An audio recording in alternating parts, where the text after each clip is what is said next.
Alors, droit médical de la santé au Bénin, qu'en est-il réellement? La question est toute simple.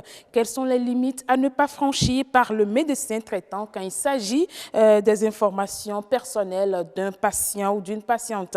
Agnès Bello et son invité sont déjà dans ce studio pour nous entretenir sur la question. Mais d'abord, on va suivre ce reportage réalisé par Yasmine Damata sur le droit des patients.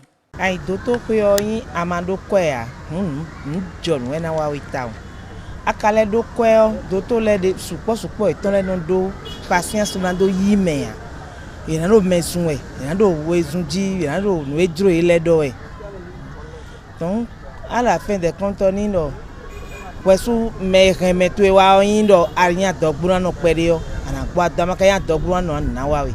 Très souvent, nous méprisons les droits de ces patients-là, de nos clients. Bon, d'autres le font aussi sciemment.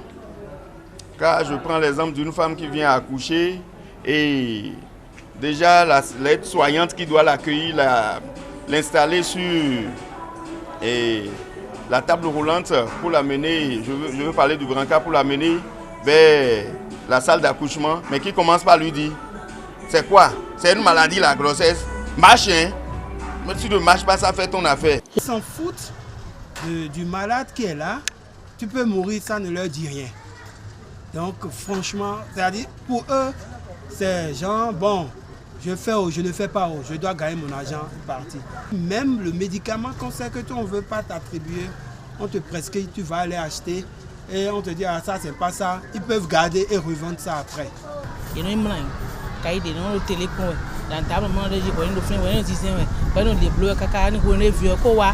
Asamen bio ewe de na wa ni le supeto ejero jiti we blo hambo e do jimi de wa dalo mi o tuche wa zian dogomanji we egbe town eso nto gbe town do jimi de mi kunle nto jimi na mo si lo ta ruwe mi de kunu kwa mo si ne mi o we do mo town do egbe on si ko mo so jibiro fini a atente lagunu e wa yi de ka wa fini o san me we wa chokancho yi mi ganji bon jibiche ya mo jindo jibiche.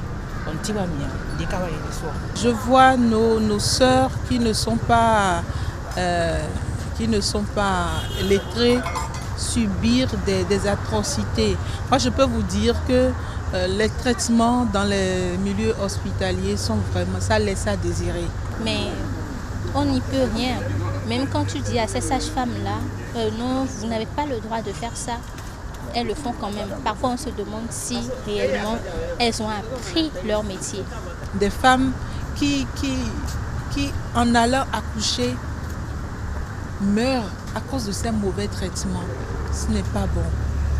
Les enfants qui sont dans le ventre sont traumatisés. Non, c'est des violences contre ces femmes-là. J'ai le droit d'être bien accueillie, bien servie et bien conseillée, bien traitée aussi. Il faut vraiment qu'on les informe et qu'on les forme. Il faut maintenant passer à l'acte de sanctionner. De sanctionner vraiment.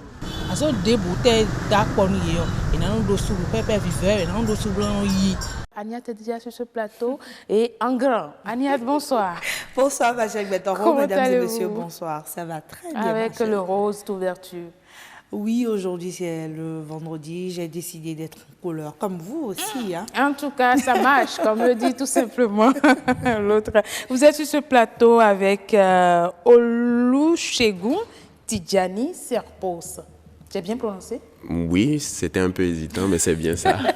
C'est mieux d'hésiter que de mal prononcer. Absolument. Alors, vous êtes avocat, mais également membre de l'association. Il est magistrat. Ah, d'accord. Toutes mes excuses, magistrat. Il n'y a pas de problème. Vous êtes membre de l'Association béninoise de droit médical et de la santé. C'est bien ça? En effet. Oui. Merci d'être sur ce plateau avec nous. Merci de me recevoir aussi. Nous allons parler du droit des patients. C'est bien ça? Oui, vous l'avez compris, on va parler du droit médical et de la santé essentiellement. Et dans ce droit, justement, il y a aussi les droits du patient, mais ce n'est pas les seuls droits qui existent justement quand on parle de droit médical de la santé. Mais je ne suis pas experte, on a un expert sur ce plateau, puisque vous représentez l'association, donc vous portez la voix de votre association sur ce plateau. Dites-nous, hein, vous, Olusegun Tidjani Serpos, quelle est votre conception du droit médical? Merci. En fait, d'expertise, dira que je suis un apprenant. Le droit médical est l'une des branches de ce qui est plus largement appelé le droit de la santé, qui s'occupe essentiellement des droits, les prérogatives et des obligations des différents acteurs concernés. Le patient a l'obligation de dire la vérité aux professionnels de la santé et de payer pour la prestation. Le professionnel de la santé a l'obligation de respecter l'intimité du patient, de lui délivrer le meilleur soin possible et de pouvoir répondre des différents actes qu'il a posés pendant que le patient était sous son contrôle ou en tout cas à son niveau. D'accord. Une petite question que je n'avais pas prévue mais qui me vient tout juste après votre définition. Que pensez-vous alors de ces médecins parfois qui n'avouent pas leurs limites? Parce que parfois, devant un cas difficile, le professionnel qu'il est, il peut savoir sur ce sujet, il vaut mieux que je fasse appel à un confrère, mais il y en a beaucoup, il ne le dit pas, il continue de naviguer à l'aveugle. Il y en a qui s'en sortent plutôt bien.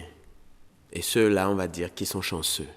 Il y en a à qui ça réussit beaucoup moins et qu'il faut pouvoir interpeller devant les juridictions compétentes.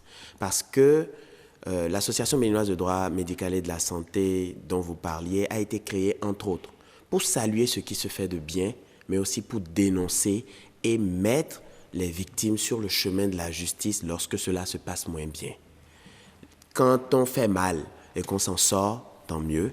Mais quand on fait mal et que cela conduit à une aggravation de l'état de santé du patient ou à son décès, il faut pouvoir présenter la personne ou le groupe de personnes concernées devant la justice pour qu'elles prennent la main. D'accord. Alors, quand les populations elles-mêmes ne sont pas au courant, je pense qu'il y a difficulté. Donc, ma prochaine question, c'est de savoir si vous avez l'impression qu'au Bénin, les populations béninoises elles-mêmes sont au courant qu'elles ont des droits et elles sont au courant de ce que c'est que le droit médical. Alors, je disais tantôt que je ne suis pas un expert, alors que je suis un professionnel du droit moi-même. Je sais qu'il y a des professionnels de la chose médicale qui viennent auprès de nous, soit pour se former, soit pour nous dispenser des formations qui eux-mêmes apprennent énormément. On n'arrête pas d'apprendre. Mais le béninois moyen sait très, très peu de choses de ce que sont ses droits, de ce qu'il peut demander, des prérogatives qui sont les siennes, par exemple, en ce qui concerne son accès à son dossier médical et de ce qu'il peut saisir la justice lorsqu'il estime que tout n'a pas été fait pour lui assurer des soins de qualité. D'accord. Puisqu'au sein de cette association où vous êtes chargé de la formation, quels sont les aspects qui intéressent votre association justement? Sur quels aspects vous avez envie de sensibiliser les populations et de sensibiliser vos confrères? Alors, nous avons deux cibles. Il y a la cible des membres de l'association. Nous sommes un groupe de professionnels de la santé et de professionnels du droit qui nous retrouvons de façon fraternelle pour voir ce qui se fait de bien et les limites de ce que nous avons quotidiennement dans notre pays. Mais au-delà de ça, la grosse cible, c'est la population béninoise. Plutôt que de dire « Joro Maouton est », lorsqu'on assiste à une mort en couche, il faut pouvoir trouver un canevas ou un canal par lequel on peut saisir le conseil, si vous voulez, de l'ordre des médecins ou la justice béninoise à travers le procureur de la République. D'accord, mais vous êtes magistrat, justement. Oui. J'aimerais savoir si vous avez connaissance d'un certain nombre de cas où, justement, des patients ou des proches des patients sont venus se plaindre d'erreurs médicales. Il y a de plus en plus de dénonciations et c'est heureux. Mais quelque part, il faut être très prudent. Certaines de ces dénonciations ne peuvent pas prospérer pour la simple raison qu'elles sont fantaisistes ou qu'on reproche aux médecins de n'avoir pas fait tout ce qu'il pouvait alors qu'on ne l'a pas mis en mesure de le faire. D'accord. Un de nos compatriotes atteint d'un mal d'une certaine gravité et qui, pour ne pas faire paniquer les membres de sa famille, ne leur dit pas tout, se présente devant le médecin avec des économies par rapport à ce qu'il y a à savoir, est traité sur la base de ce qu'il a mis le médecin en état de savoir et après, quand il décède ou quand son état périclite, on saisit la justice, ce n'est pas forcément efficace. Mais il y a des cas dans lesquels, et il faut le saluer, aujourd'hui la justice est saisie et mène des investigations. Moi, je veux poser une question terre à terre. Oui. Hein. Quand je prends le cas d'un époux, d'un couple, Oui. l'époux, l'épouse, si je suis atteint, par exemple, je suppose, on ne le souhaite pas, du VIH, par exemple, et que je ne le déclare pas à mon époux, est-ce qu'à mon insu, le médecin traitant peut le déclarer ou bien peut le révéler à mon époux? Ça, c'est une bonne question. Il y a la loi sur le VIH qui interdit la stigmatisation des personnes atteintes de cette maladie. Il y a l'une des obligations cardinales des professionnels de la santé qui est de respecter le secret médical. Le secret médical et la vie privée du patient. À cet égard, il ne sera plus qu'une question de conscience. Si le médecin considère que le patient malade risque à la fois de mettre en péril son conjoint et d'autres partenaires potentiels, il lui reviendra d'équilibrer entre son obligation de garder le secret médical et la nécessité de ne pas mettre en danger plus de monde. Et dans ces cas, l'une des formules les plus efficaces, c'est encore de se rapprocher des sociétés savantes. Pour ma part, je ne suis pas un professionnel de la santé, mais les professionnels de la santé réfléchissent régulièrement à la question et l'équilibre se situe entre la nécessité de respecter le secret concernant un patient et celle de préserver l'équilibre de la société, la sécurité des uns et des autres. Alors, si sur ce plateau, nous avons choisi de faire appel à votre association, c'est qu'on s'est rendu compte que les membres sont hétéroclites. Donc, il y a autant de professionnels de la santé que de professionnels juridiques. Donc, je voudrais vous poser la question de savoir si le corps médical ici au Bénin tient compte de leurs obligations vis-à-vis des patients. Question difficile. Je sais. Parce que nous avons... Vous allez y arriver, je vous encourage. Merci. Nous, en tant que professionnels du droit, lorsque nous nous retrouvons avec nos amis de la santé, nous ne ratons aucune occasion de leur tirer dessus. Et après, nous rigolons. Mais pour toucher les sujets qui fâchent, il est difficile de répondre nettement à cette question. Certains sont juste extraordinaires. Ils sont géniaux dans le respect des obligations qui sont les leurs, alors que d'autres sont complètement inconscients de leurs obligations. Du coup, les foulent du pied avant même de se rendre compte de ce qu'ils ont fait. D'accord. Au nombre des plaintes, en tout cas, quand je préparais ce plateau, ce qu'on m'a dit au niveau des proches, de quelques proches que j'ai interrogés, c'est d'abord l'accueil. Il paraît que dans beaucoup de centres hospitaliers, l'accueil n'est pas toujours à la hauteur. Il faut me poser la question. C'est même pas des proches. Franchement, il y a un problème au niveau de l'accueil. Alors... Ah oui, surtout dans certains... Alors, quelqu'un qui est malade et qui vient, je pense que l'accueil aussi... Parfois, l'accueil, ça peut vous guérir. Voilà. Absolument. Vous avez des droits, vous payez pour ça. La façon dont vous êtes écouté, la façon dont on vous rassure potentiellement sur la prise en charge qui sera faite de votre état de santé contribue à vous faire aller mieux. Il ne sera pas, ou il sera difficile de poursuivre devant une juridiction du Bénin un aide-soignant ou un secrétaire médical pour mauvais accueil. En revanche, ils peuvent être poursuivis pour avoir contribué à l'aggravation de l'état de santé du patient. Le plus important étant de prouver que l'accueil de mauvaise qualité a contribué à aggraver l'état du patient. D'accord. Et comment on peut prouver dans ce cas? C'est la parole de l'aide-soignante. Votre parole. Et vous savez, il y a des constats qu'on peut faire par acte d'huissier qui font foi jusqu'à preuve du contraire. Il y a la possibilité de faire témoigner des gens qui étaient là. Oui.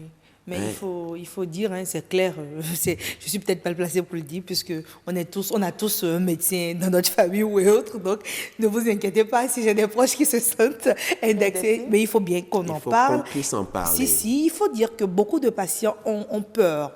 Pour eux, le médecin, c'est presque comme un dieu, et ses collègues aussi, si on leur dit, est-ce qu'il n'y aura peut-être pas un acharnement? Parfois, le patient est toujours dans ses mains, et pourtant, il ne se comporte pas bien. Dans ce cas, qu'est-ce qu'il faut faire? Est-ce qu'il faut attendre que le pire arrive avant de pouvoir saisir peut-être votre association pour qu'il y ait peut-être des démarches à l'endroit de ce professionnel? C'est à ça que nous servons. Nous servons en tant que professionnels du droit pour certains d'entre nous, mais aussi et surtout en tant qu'association. Nous avons une commission qui se charge des plaintes et poursuites.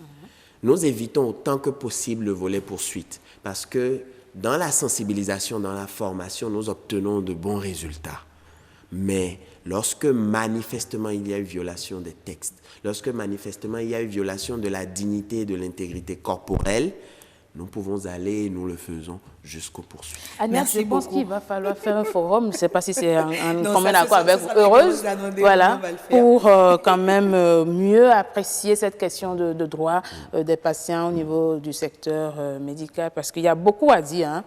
La BDMS vous ouvrira ses portes si vous voulez. D'accord. Merci beaucoup d'être venu sur ce plateau. Olusegun Tidjani Serpos, magistrat et aussi membre de l'association béninoise de droit médical et de la santé. C'est bien ça. Merci d'être venu. Merci à vous aussi. Je vous souhaite un très bon week-end. Mais à vous aussi, merci. Agnès Bello, puisque c'est la team locale traditionnelle, je vous accompagne. Oui. Merci, le week-end a démarré déjà pour nous. Je vous souhaite un très bon week-end. Merci beaucoup.